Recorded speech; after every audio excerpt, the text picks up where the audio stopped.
Peter, I want to just kind of quick overview of life insurance and different types of policies. Yeah. So there's a bunch of different types of life insurance policies. The sort of two general categories are term and permanent.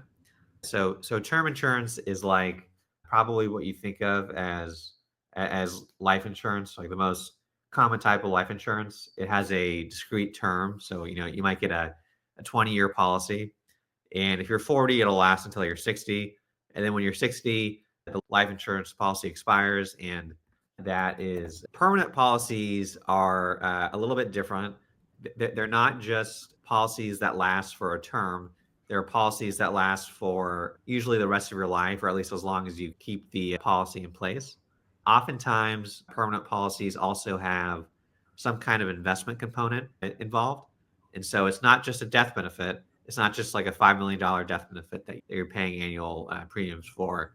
There's also some kind of investment component, and that investment component can be really tax advantaged because life insurance under federal law isn't subject to income tax, basically.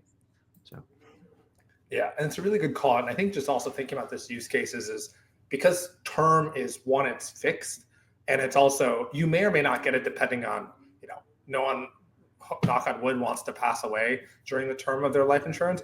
In many cases, it's a hedge against something happening to you to provide for your family. yeah, it's a hedge against sort of the worst case scenario of you dying prematurely. But the plan is that it's never going to pay out, because if it pays out, that's actually that's a bad thing, because it means that you die. Yeah. While on the other hand, permanent can actually be a tax mitigation vehicle because of that investment component when you combine that with the tax advantages of insurance. We're not going to go too deep into that, but it can be a tax, whether it's an ordinary income, as well as a state tax mitigation strategy on its own. And for the kind of tax and estate mitigation, a popular version of that is what's called private placement life insurance. Now, maybe let's get into kind of what is an irrevocable life insurance trust, Peter?